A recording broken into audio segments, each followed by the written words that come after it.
Shocking statement. A drone, 3 patrol ships, and 1 bad buoy reading nearly rewrote the rules of the Caribbean.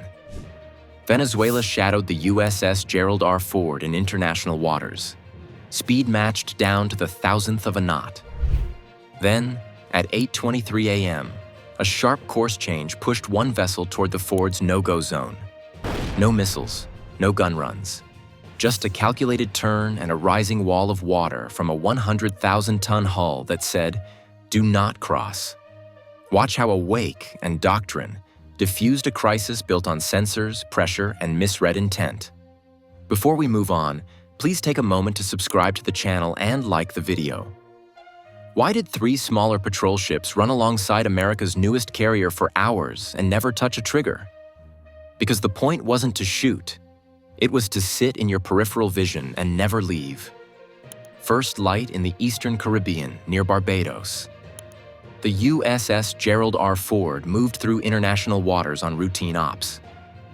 Off her beam, a tight Venezuelan trio held a parallel line. Same bearing, same rhythm. The formation didn't wander or probe.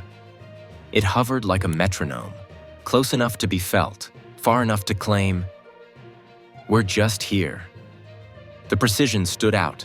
Their helmsman matched the Ford's speed down to the decimal, riding the same water like a shadow. Then 8:11 a.m. ticked over, and a small drone slid into the picture.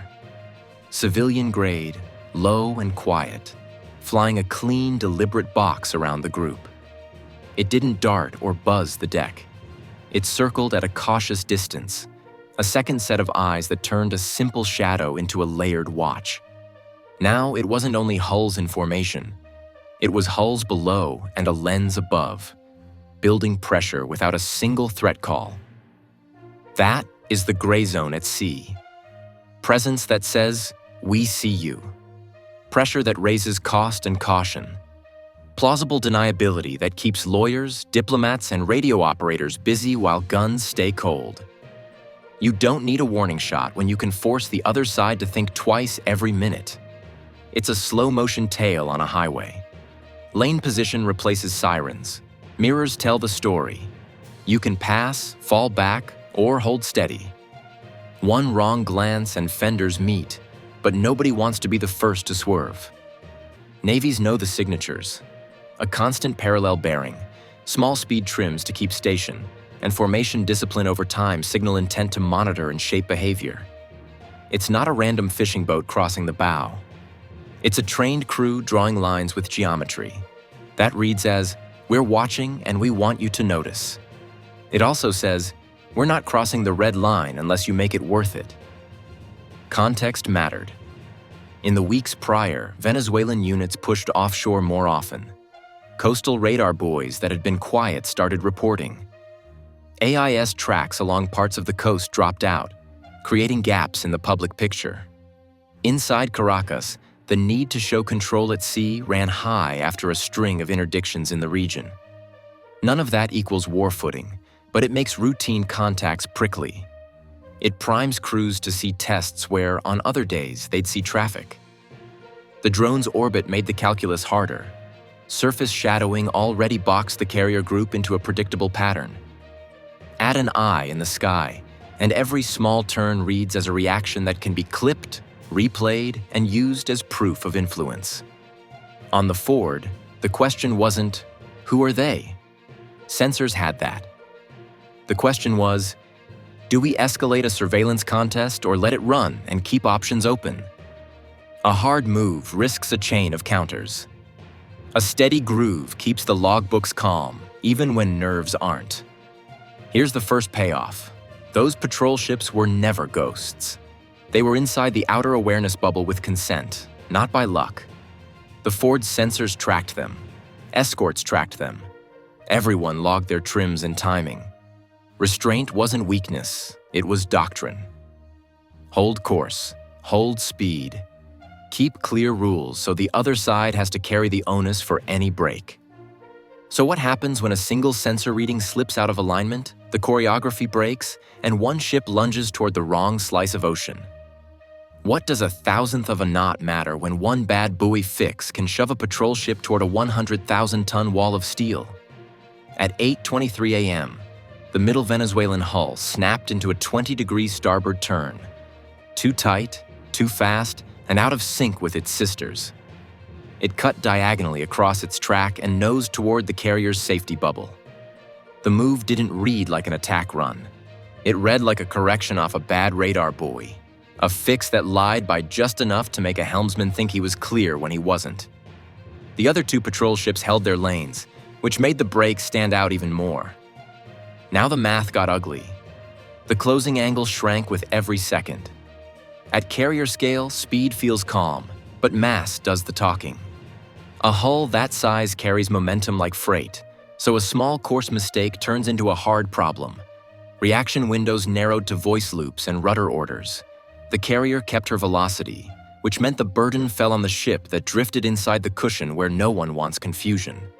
You could see the tracks on a plot and feel the options disappear. The response chain clicked in. On the forward, the tactical action officer watched the plot tighten and called the play. USS McFall, riding as an escort, slid to a soft intercept. No flashing lights, no gun mount swinging. Just steel taking a lane that belonged to the carrier by practice and prudence. McFall interposed her hull, easing into the line between the carrier's path and the encroaching patrol craft, forcing geometry to do the work that warnings sometimes can't. That safety bubble is not a rumor. It's a tactical cushion built into carrier ops to prevent collision, interference, or misread intent. Cross it, and a ladder of responses starts. First, you maneuver to restore space. Then you hail and make the picture plain. Then you interpose, putting a friendly hull in harm's way to buy time. Force sits at the far end of that ladder, not the first rung. The Venezuelan ship had drifted closer than anyone should to a nuclear-powered carrier. That triggered the ladder, and McFall did the job. Doctrine kept the forward steady. The carrier held heading and speed, preserving a predictable vector everyone could read. Then came the quiet signal. A controlled turn from a ship that heavy throws a rolling wall of water. The wake rose, ran, and pressed into the patrol ship's bow. No shots, no flares, just physics. The message carried in white water. You are inside a boundary that will push back. Here's the second payoff from earlier speed talk. Matching to the thousandth of a knot isn't what happens when you coast. That's sensor read precision pointing to deliberate shadowing. The tight station keeping that started the morning gave way to a single bad fix, which broke the choreography. The precision proved intent. The mistake proved why calm doctrine matters when precision slips. Context raised the stakes. Venezuela fields Su-30s that can carry Kh-31's anti-ship missiles, plus S-125 and Buk M2E systems, Igla-S, and Russian radar networks. In that kind of spectrum, any flare, active jammer, or warning shot can ripple wider than a small seamanship error deserves. A simple maneuver protects options and avoids handing anyone a pretext on a busy air defense screen. The result landed without drama. McFall held the line. The Ford's momentum wrote the boundary in wake. The Venezuelan trio steadied, then eased off, ending the pass with no weapons unmasked. 2 hours later, state media in Caracas ran a victory lap. The U.S. logged routine seamanship and moved on. The part that sticks isn't who claimed what. It's the lesson that discipline beats impulse when sensors lie, and that a hard wake can speak louder than a hard warning.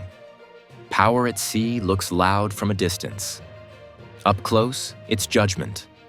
In a gray zone contest, a steady helm, a calm voice loop, and a wake angled just right carry more weight than a rack of missiles. Presence, pressure, and perception met physics, and physics spoke plainly without a single trigger squeeze. If you stood on the Ford's bridge, do you hold course or yield the bubble? Tell us why in the comments, and subscribe for the next Gray Zone breakdown.